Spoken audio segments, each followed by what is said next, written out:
Hello, Hateless Gaming here. I'm bringing you another Crab Beacon video. Hopefully this time we don't get caught because I do record these live and I don't edit them, and we'll see what happens. Um, we're just gonna run it in a Revelation, just like we did last time. However, this time I'm a little bit more prepared. I got a better Sino spot. I got a better tether spot. I got things squared away just a little bit better than I did before. Even though nothing really went wrong last time. I got things squared away a little better. We're not going to go ahead and do that thing where we warp around. I'm already tethering to the thing, and hopefully this crab beacon goes okay. I do have on standby a Hell if we have trouble with the crab beacon, and a Naglfar. However, we are going to try and do this solo with the Revelation and the advised fitting. And yeah, hopefully it goes well. Last time it went pretty well, so hopefully this time it just continues to go well. So last time I did this, I'm gonna have a lot of random things in my wallet. But in that video, when we got caught, was 7:01. I have to go back a little bit more. In that video, when we got caught, I ended up making this tick right here. This is the tick that we got in the video last time, which is 80 million ISK. And then that's after, the ESS takes its 40% or whatever. And then we later got from our surveillance thing 78 million ISK. But we also had this 36 million ISK from flying with a super. So we got really good ticks last time, especially considering it's not a super. In a system equivalent to that, 140-ish BRM, in a Hell, we're capable of achieving about 100, 120. But here's the crazy part. 2 of these would equal a similar income. We're also going to time how long it takes to run the crab. It is currently at 2 minutes remaining. We dropped it at, we'll say 45 after. We're going to get a rough time of how long this crab takes to run. But do remember, running the crab isn't just about completing the crab. The longer the crab exists, the more NPCs you get to fight.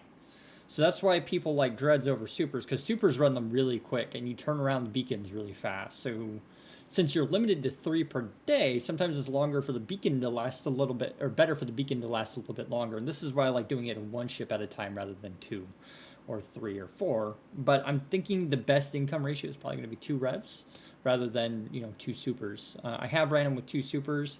You get like 30, 40 million-ish ticks. So then with an individual super, you get somewhere around 90 to 120, depending on when the bounty comes in and how often you have to anchor the crab. Because when you anchor a new crab, every time you anchor another one, there's a 5-minute window where you're not killing anything. And that 5 to 6 minute window where you're not killing anything is unfortunate. So yeah, that's a thing. Anyways, it should be a good experience today. It's past the peak time zone, if that makes sense. We're at 3 o'clock Western time, and normally 3 o'clock Western time it gets really quiet in EVE Online, and I'm not live on Twitch, so this is a good time to run a crab. As far as like time zone tanking and all that, it's relatively quiet right now. So we're gonna just hang out with Nika here, and we're gonna enjoy this crab. Nika says hi. Crabs are pretty chill pace. You definitely do want to pay attention to intel and stuff when you're running crabs, because that way you have a higher chance of getting away and getting rid of things. And you also want to be in comms with the people that can save you already, and that's what you guys witnessed last time. And this is Nika. She's very interested because I'm talking with us and being part of the stream. I know she blends in with the background now, doesn't she? Anyways, we are beginning our 10-minute timer countdown thing, and we're just gonna enjoy the crab. Crab people. I don't know. But so as in the previous video, we're trying to get this down to 0. And it will only count down as long as there are no NPCs on grid with us. We have our first NPC warping in. We got Infesting Interrupter Omicron. This guy has a bounty of about 5.7 million ISK. And then with 140 DBM, you can add an additional 40% to that. This other NPC, the Obstructor New, has a bounty of 3.7 million. I'm not killing him based on bounty, I'm killing him based on what the bigger threat is. And as you can see, that guy just did 5,000 damage. These things hurt really, really bad. I should probably go ahead and siege. I have plenty of straunt, so that we actually do damage, because you do like 300 DPS when you're not sieged. I'll lock the next thing. So after this, we're going to hit Obstructor New. I think it's in range. About 47 kilometers. It's hanging out there. Yeah, it's in range. So we'll continue using Conflag for this entire engagement. A slightly fancier grappler would be beneficial here, because it would actually be in range. You can't hit up to 31. The fancy one hits out to 39, I believe. So that would be really helpful. It looks like we're not really tracking New. So we're going to go ahead and switch out to multi-frequency. Could also be that it has its prop mod on. And we one-shot it with multi-frequency. We're going to go ahead and go back to conflagration here for Omicron Vito guy here. The Instructor Infestor Z gets close, so we can grapple it. He's going to wait for it to pick its orbit. Well, we kill this guy that has, again, the 5.7 millionest bounty on this boy. Maybe I'll take away the fake selected here so that you guys can see the bounties on these guys. So I don't necessarily need to rep right away. We don't have to worry very much about damage because our reps are really strong. We rep about 23,000 HP. So that's roughly a quarter of our health. So we definitely do want to rep when we get to about 75%. So we can keep a nice healthy capacitor. And then if neutrals come in, we would immediately start capping up so that we can jump out if we need to. And that is a comment that I got on the last video where somebody recommended that I start capping up or keep my cap above 75% to be able to jump. So we would want to aim for, at the end of our siege module, to have our cap be around 75% if we are tackled or something is here. It gives us an opportunity. Again, this isn't a guide on how to stay alive. This is just a demonstration of running the site, as I'm not familiar with these enough to be an expert. I love making guides for missions and stuff, but I know a lot more about missions than I do about this, and I'm still toying with these, if that makes sense. But I thought you guys would enjoy the content. Anyways, we got a Sigma, 5.2 million bounty. We actually got 4 NPCs here. I'm not going to call out the bounties anymore. You guys can see that. I'm going to go ahead and lock them down. Our beacon timer is down to 8 minutes. Go ahead and kill this thing first. We have a Tau, which requires standard ammo. And my cat is making it very difficult to play. I got a random blue. That's okay. That Tau doesn't do a lot of damage, but we are being obstructed by, or we're being webbed. I do want to kill anything that does high damage, and that's this guy here.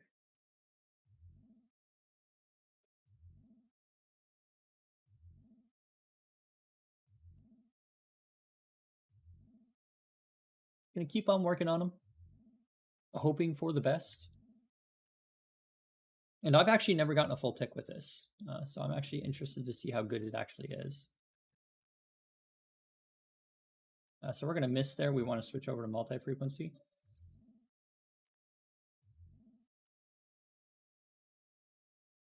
Like I said, a better grapple would obstruct it a little bit.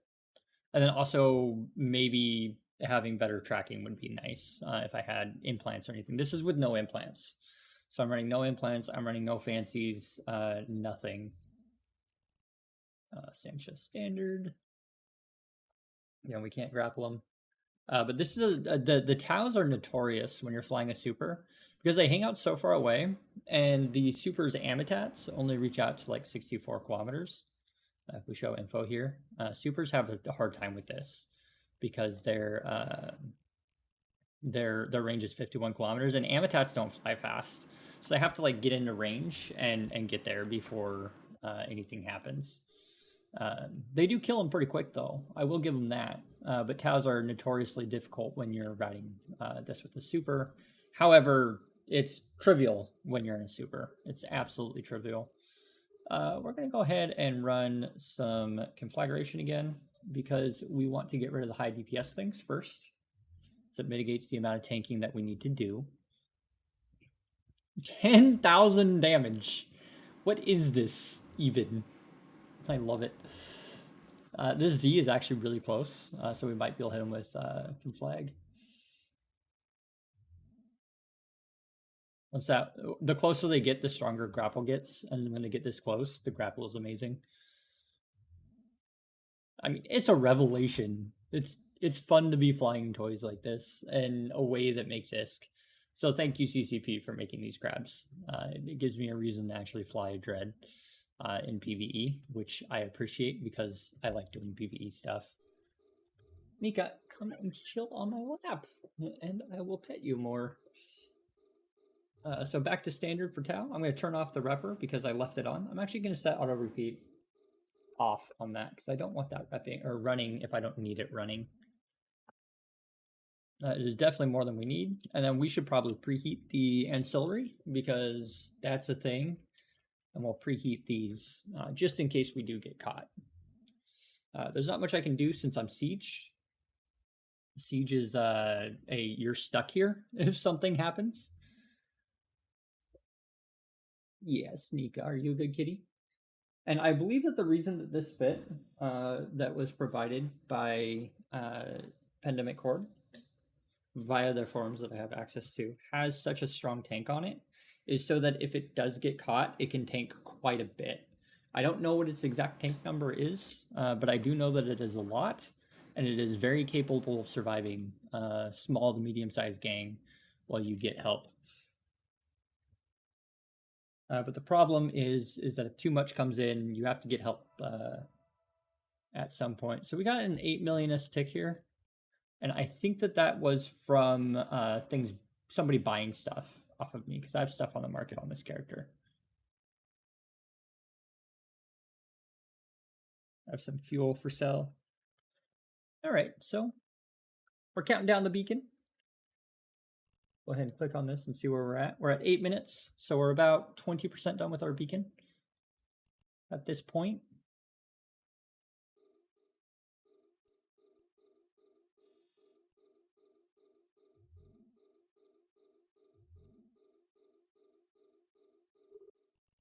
Forget how far that place is. That's only 6 jumps away.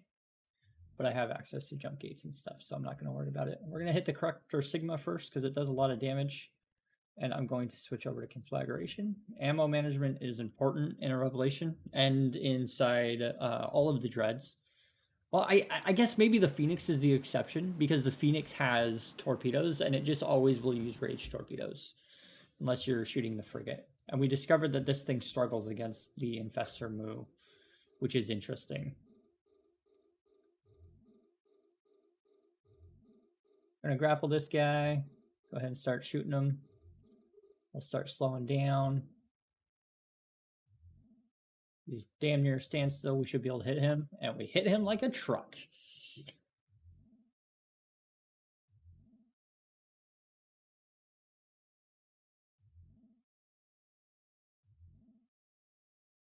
And we remembered multi-frequency is how we kill the new. So we're going to go ahead and bust out the multi-frequency to be able to track it a little bit better. I'm going to go ahead and run that cycle on my repper. Then we're going to switch out to standard.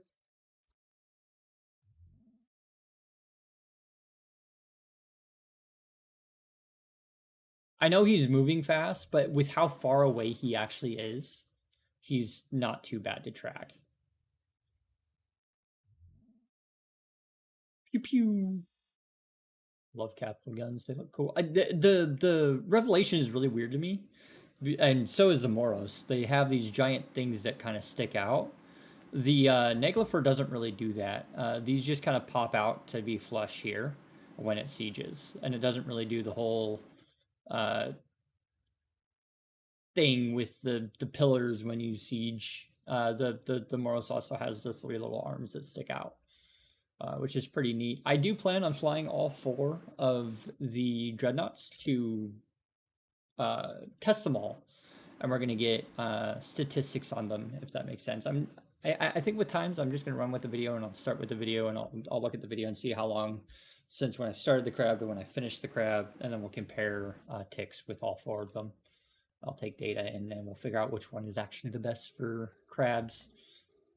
Um, I would like CCP to add variety to these and have crabs for different races, because that would add a reason to try and optimize or use different ships. Because right now all crabs are Rev and Phoenix is king because they do EM damage, and they can just kind of rock that, if that makes sense. So we're down to 60% armor. We're gonna go ahead and wrap a cycle.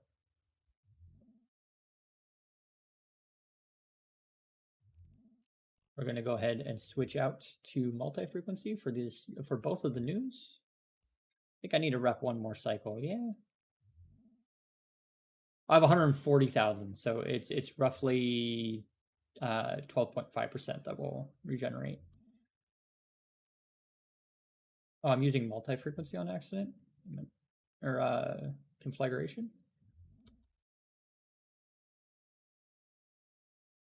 But we just want to keep our armor high so that we don't have too many issues.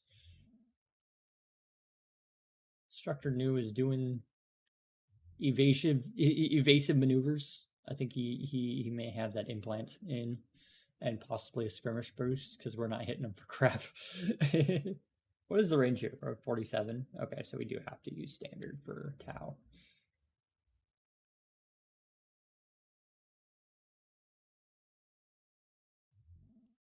What's our timer at? We are down to 7 minutes remaining. So we're almost 30% done with this guy. Because it's a 10-minute timer, we can, every minute is 10%. Why is it paused? Oh no, it's going yellow means pause. So it's like it's red. It's red, it's paused. Oh no. Oh no. But yeah. Rev go burr. I didn't use multi-frequency, or not multi-frequency conflagration as my standard load.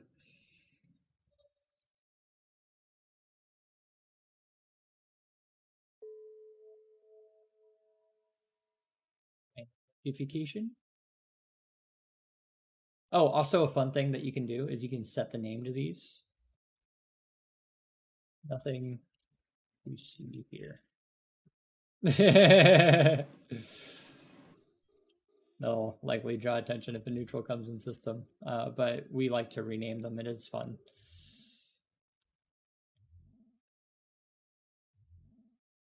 We got 2 pies and a new, so we'll clear all these with conflag. Like I want to run that a cycle.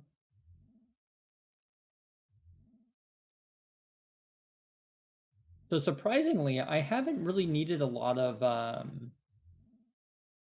cap injectors to run this, and my understanding when I read the guide was that I'd go through about 20 cap injectors on a site. So maybe I'm flying it wrong, and I'm supposed to always have my cap above 75%. But if you float it around 30, you have that's your peak regen, if that makes sense. So you would use less cap boosters, but then you can't jump out. But I'd imagine I'd be able to cap back up before my siege timer expired, if I got caught, or while my siege timer is on the red. Oh, we want to switch ammo to multi-frequency because the slightly better tracking. Instead of 2.03, we get slightly higher here. We got 2 tails coming in. I do have this on tracking script, or tracking speed script. Honestly, thinking a second tracking computer would be really good on this.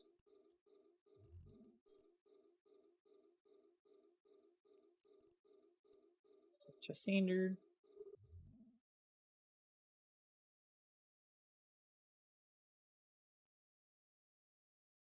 And Disruptor Tau go burr.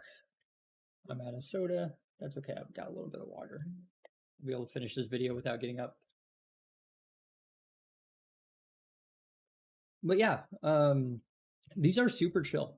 Like super chill. I am waiting for my first tick. We should be getting it here soon. There's 0 payout in the main bank right now. which is nice. You can see with our whatchamacallit, how much we actually end up getting. 38 million is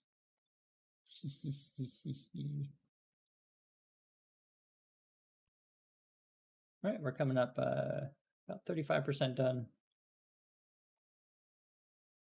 Sometimes you get long spells where you don't get rats, and then there's also a chance of faction rats. They can happen at any time during the beacon, and it's kind of nifty. It's kind of really nifty. You can get some really cool things out of these.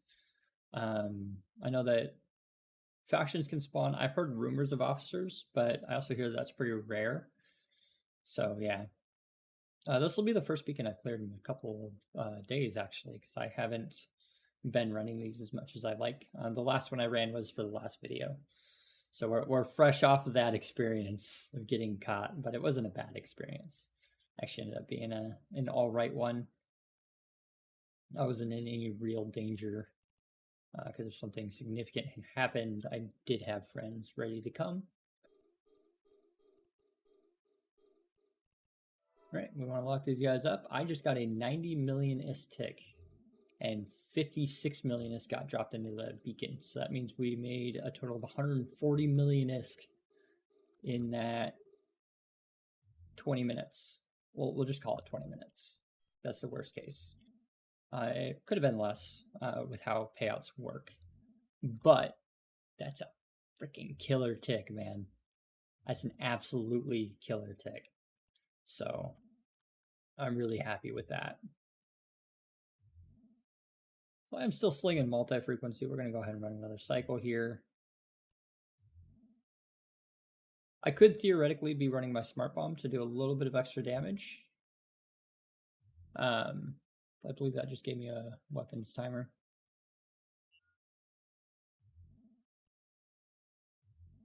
We want to switch to conflagration. Because conflag does the most damage.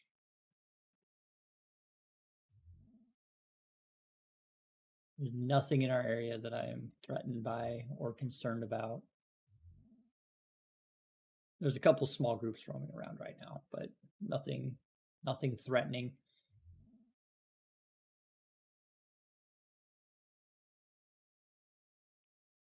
And I did check the system for a wormhole before I came in.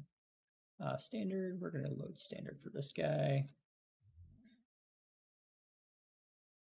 So the downside to killing rats faster is you run the crab faster. So if you want to stretch out your beacons a little bit, you or if you kill things faster, you'll kill the beacon quick. Whereas if you kill things slower, the beacon lasts, and it's just as NPCs trickle in, you'll get more and more. So killing them at a speed where that countdown timer expires around 45 to 50 minutes is ideal, because they will just pop if you have them up for an hour. So if you artificially extend it, you want to make sure you can kill it quickly.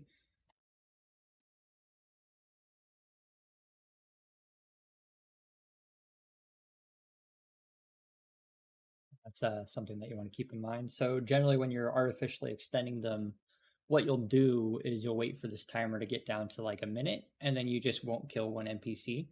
Or yeah, you'll bring it down to around a minute, and then you can kill all the NPCs as you approach an hour, and that will make it a little bit easier to extend it.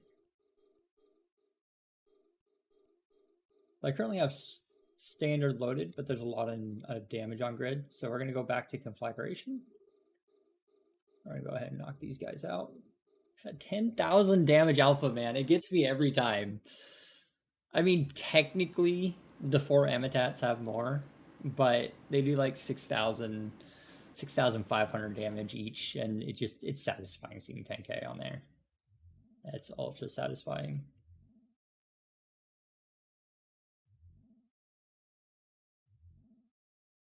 I'm slowly bleeding cap, but we're doing all right. I'll go ahead and run another cycle here. We definitely want to keep that above 30% to keep the peak regen up. These pies appear to be nuding me, and that is not fun. I don't like newts. So we'll probably end up going through some charges here. So the cool thing about bigger toys is things happen slower with them. Nothing happens instantly. As the toys get bigger, so as you go from like frigate to destroyer to cruiser to battle cruiser to battleship, things slow down. Everything doesn't happen right away. The cycle times on guns are longer. The rep cycles are longer.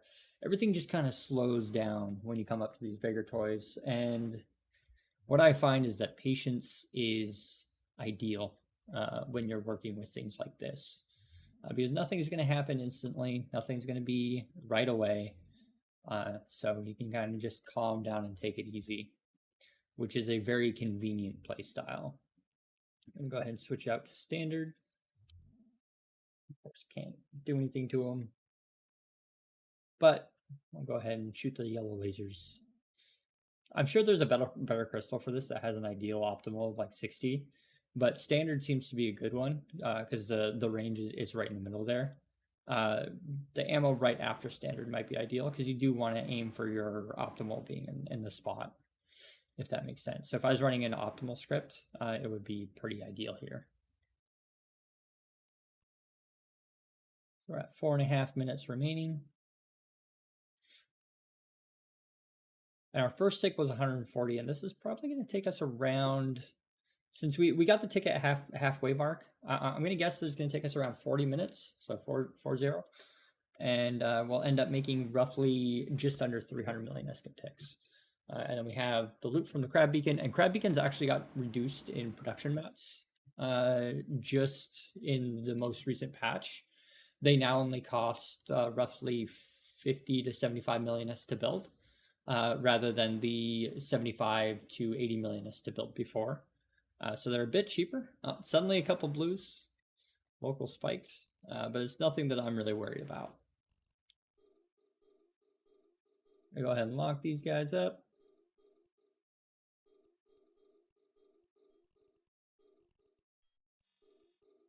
Lock, lock, lock. Probably good. I can't lock that guy yet, apparently. Is anything newt? The Sigma's newt, so we're going to kill those guys first. I should probably switch over to conflagration here.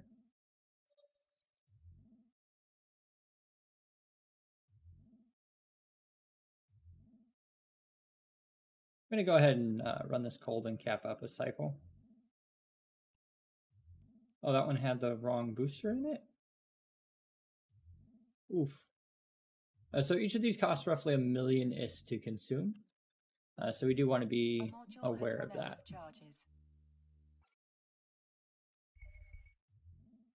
Good reload 5, right? Oh, it's a heavy because I'm a scrub. Okay, it's not a capital. I am fit wrong. It's okay. We'll be fine. It's supposed to be a capital.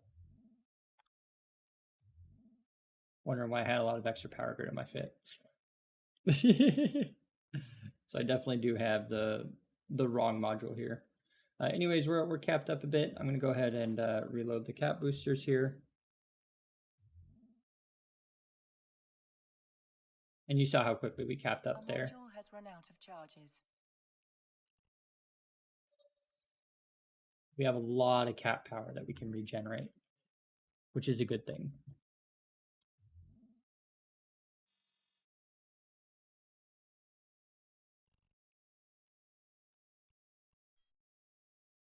Down to 3 minutes, so we're almost 70% done here. Capped up to 50% from 30% almost instantly. And I need to fix that. Make sure that that is 2 capital in the future. That's a mistake on my part. Because if we had 5 there, we would have capped up up to here. We want scorch or conflagration.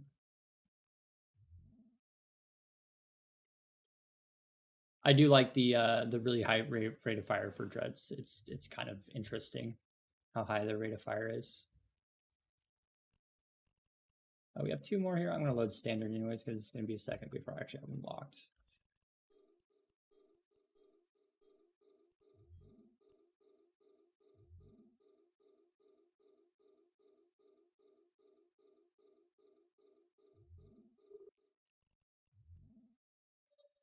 Conflagration for the pie. you, it's newting. I don't like the newt pressure. We'll go ahead and run the armor rep again. Like I said, everything just doesn't happen instantly. It's kind of nice.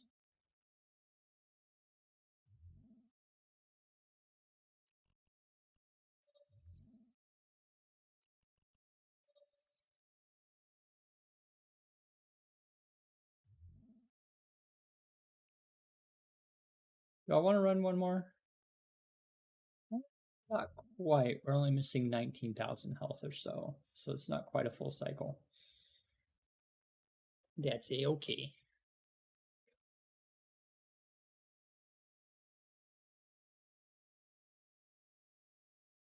So I didn't have to touch this, or I'm not having to touch this. So this is emergency use only. So we'll keep that preheated.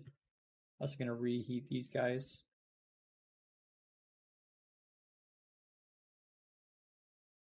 Super, super simple.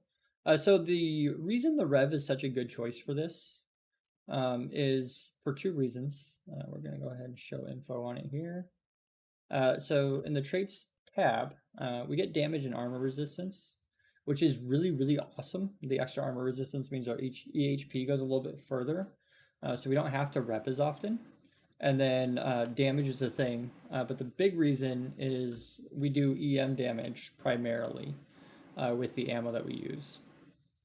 Conflagration is EM thermal, and so is everything else, but the EM thermal damage is the right damage to do versus drones.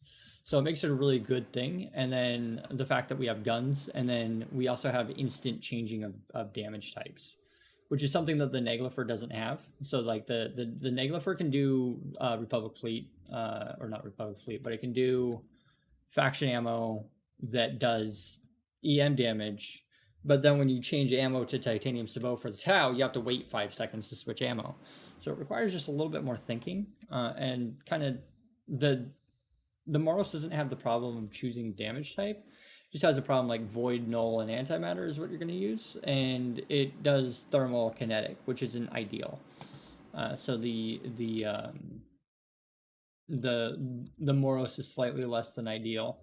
Also, the additional resistance on this means it's a lot harder to kill compared to a Moros or Naglfar. And then the Phoenix also has that advantage. And then the Phoenix can do pure thermal damage, which is really strong in this case. I'm going to switch to multi-frequency right after Sigma dies here. So that's why the Rev is such a good choice for this particular content, because it has really strong reps and it has the ability to deal with a lot of incoming DPS from people tackling you. It's not immune by any means. If a lot of Kikomoras show up or a lot of bombers show up, it is very much a dead ship. So you don't want to be surprised by that kind of thing. Speaking of which, I'm going to check the probe scanner. Make sure there's no signatures, which I just did. We got 2 Taus on grid. We'll kill the one and we'll lock the other. And our timer is down to about 2.5 minutes. We're approaching roughly 75% complete here. And this beacon isn't taking a horribly long time.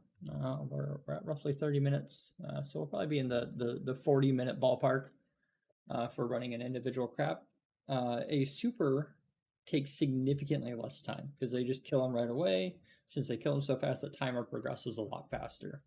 That's because the super has somewhere around 7,000 DPS, where this only has 3. But that's like I said, a double-edged sword.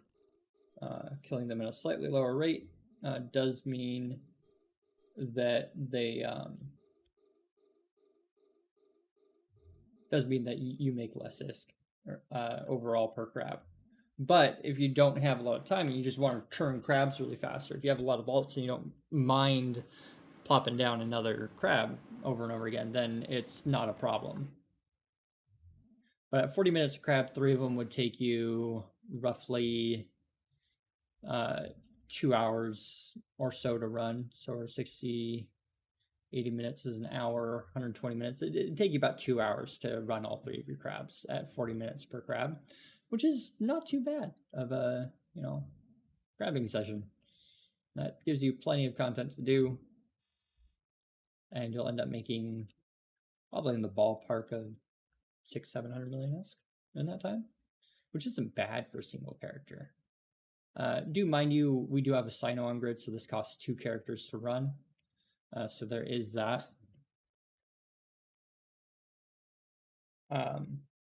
Yeah.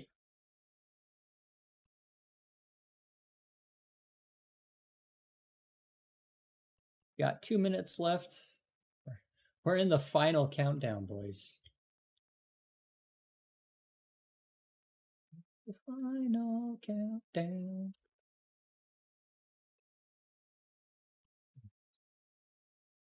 Demonetization incoming, right?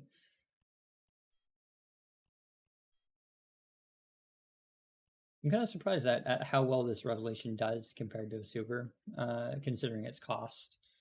So it seems to be about 70% as effective as a Super, 70 to 80%, and being a fraction of the cost. The big downside of Dreads for Crabs, rather than Supers for Crabs, is that you have to use a Siege module. Using the Siege module costs fuel, and it puts you at a greater risk.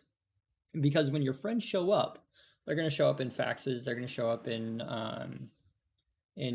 other capitals. And if they can't kill the engagers quick enough, or have them disengage quick enough, the engagers will actually kill you because you're sieged and you can't receive outside rep. Whereas a super is safer because when you call for that help and when that help arrives, they will be landing reps on you immediately, and that's a convenient thing. The Raquel, which is something that I like to fly a lot since I'm a dirty miner, as we all like to call it, because no miner's a clean boy.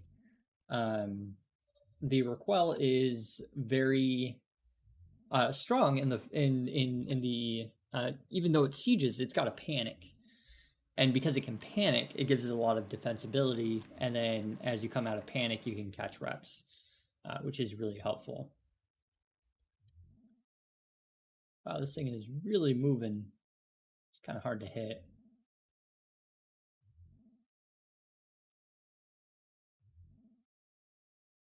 Go ahead and fire there. Wow, that one died in 2 hits. That was a little bit different than the first one, yeah? The first one took like 5-6 hits to kill, and the second one just smashed a hit or two, and now it's dead. It's kind of wild.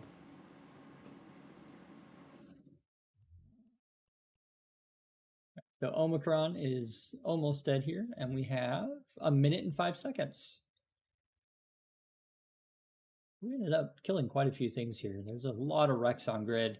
So we did try salvaging this once, and this is like salvaging like frigates in missions or battleship. Like they're super crappy wrecks. You get one thing out of each wreck. We did like 8 crabs and salvaged the whole thing one day, and I tell you right now, these are not worth bringing something to salvage. So I don't really worry about the salvage in this site. It's not worth it. All the loot that you're going to get is going to come out of the crab, or if you get an officer spawn, there will be, or officer or faction spawn, there will be stuff inside that wreck, and you'll definitely want to check that out. I have yet to see that, but a courtmate has seen one, and I'm super jealous. So that's a thing. You definitely want to be aware of that. You can get better than the base income from running these. And the crab itself has it'll drop between 60 million and 200 million on average. So you end up getting like 150 million per can on average. Like really bad cans are 60 million, and the really good ones are like 250 for like a generic can without anything fancy in it. And then there's a chance at a mutaplasmid and some other modules that can be valued upwards towards $1 billion isk, which is really nice when you get one of those on a drop. I ain't gonna lie. Maybe we'll see something fancy today. Maybe we won't, but the grab's almost over, so it's pretty unlikely that we'll see something fancy here. Wow, we're using multi-frequency or standard against a new, and it's not going well. We got 2 Taos on grid now. We'll eventually pop that new. We learned how to do it. I'm going to rep one more cycle here. Yeah, see, you track it and it just dies in 2 hits. It's like, okay.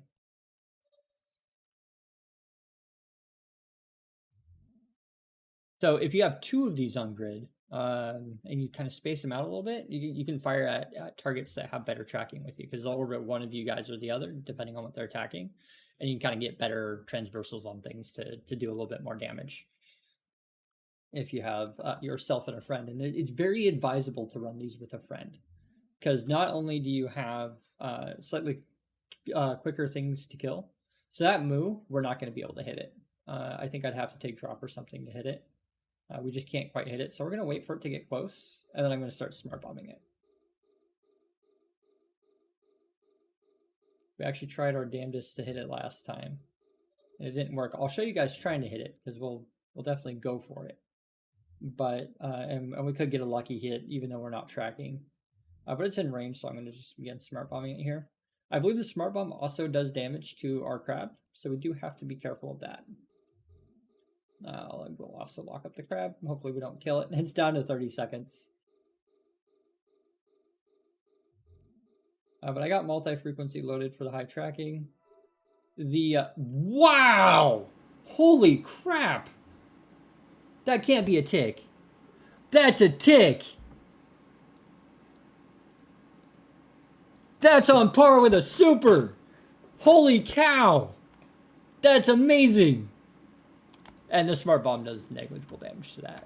We'll go ahead and grapple this guy and start doing that. That was a 117 million-ish tick. A single tick, 117 million-ish. The main bank is up to 130 million-ish. So we made 89 plus 117.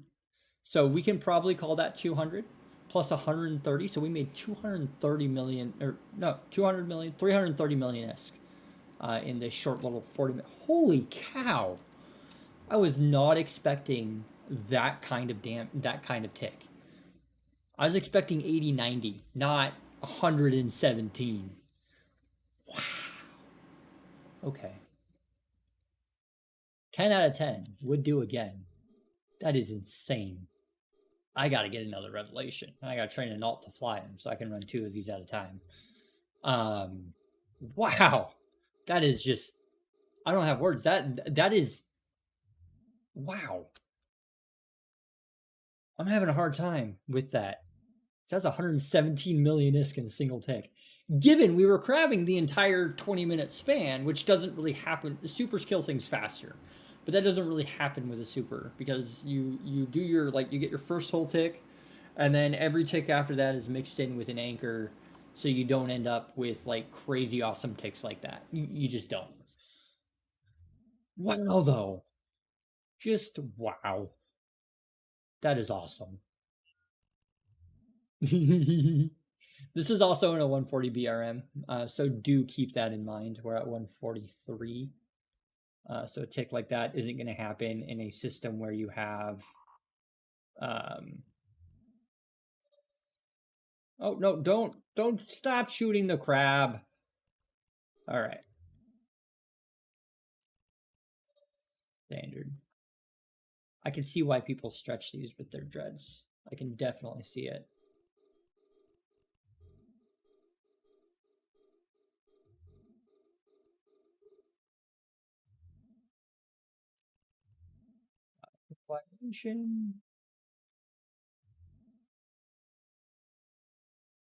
So if we retained our bounty, I got to cap up a little bit, possibly. I'm going to float around 30 for a little while. We'll see how it goes.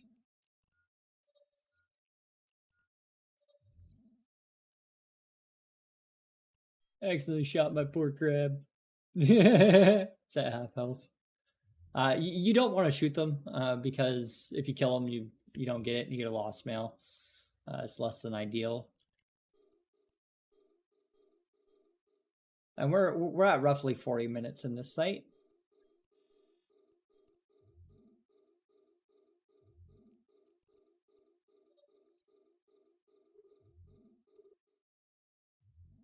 And for optimal ticks, it's not really necessary to kill the crabs faster or kill the NPCs faster, because, like I said, extending the beacon's pretty solid.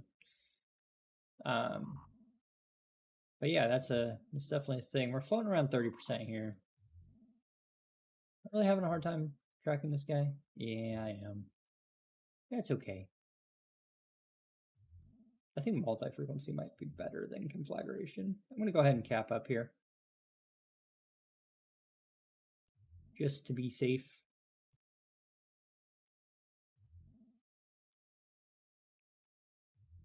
Our module has run out of charges. Yeah, that's my smaller cap booster. I really need to fix that over and make that a capital because we would be almost full by now. And this is running hot and it hasn't taken heat damage. So one thing about capital modules is they overheat extremely well. And when you need to, you should run hot for sure. It's definitely a ideal situation when you overheat with capital mods. They're not as susceptible to heat as normal modules, even though they have the really long cycle times. They generally don't burn out nearly as quickly, so you can kind of keep an eye on them. They overheat extremely well. So when caught, keep that in mind. You can overheat. It's not going to like just completely punish you. You're not going to like instantly suddenly be out of heat because they're capital modules. They can take a lot of heat damage.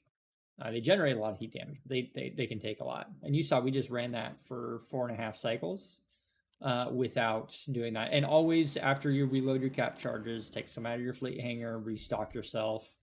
Ideally in your ship maintenance bay, which I don't have, you could have a hoarder with a bunch of charges inside of it. You can jet and get more charges should you need to. It's a good idea if this is like one of your biggest toys and you really don't want to lose it, or just as good habit. I have bad habits, so I'm not going to preach. But it's a good idea to do that. So one thing to note is after the countdown clears, you'll still get additional spawns for 2 minutes. Looks like we got a relatively nice payout of roughly 200 million ISK in surveys, which is really good. So I can go ahead and take this out and put it in my fleet hangar. And as long as this beacon's alive, NPCs can spawn. And it survives for 2 minutes after the countdown timer's over. Since we have 2 minutes, we got 3 minutes left on our siege cycle. So we're just going to offline it and get ready to go back to the station to refuel our cap boosters, our straw, whatever we need. It's a good idea to take a little break because you just sat on your computer for almost an hour. It's a good idea to get up and stretch between crabs. Be healthy, be smart. Check for pings, check for whatever you want to do. It's a good idea to just be aware of what's going on around you, and taking a short break between crabs is advisable. Because you don't want to be that guy that misses things because you were crabbing. Yeah. That's going there. And then, like I said, this is really good to run with friends because if you need to get off grid in less time, you and your friends can clear the crab a lot faster. And the time that you spend in each crab is less. So when scary things come in, you can get out a little bit quicker. And just something that I've noted in my adventures of doing this, clearing these slightly faster is really solid. So as you can see, the beacon expired, and my 2 NPCs that I was working on, they went bye-bye. Bye, guys. I'll see you in the next crab. All right. The beacon expires and goes boom. Anyways, so end of the day, we got 300 million ISK from the from bounties, roughly. There's a little bit more coming in. And in my fleet hangar here, we got another 250 million ISK. So we profited in roughly 40 minutes, 500 million ISK. Yeah, that's fantastic. I like the Revelation. This is a very good ship. Crabbing is relatively safe if done correctly. And I thought you guys would enjoy the video after watching the last one where we completed it. Yeah. So if you like this video and you want more like it, where I just kind of chill out and do some crabbing and EVE Online and try a different ship or do another activity, do let me know, and I will see you guys in the next one.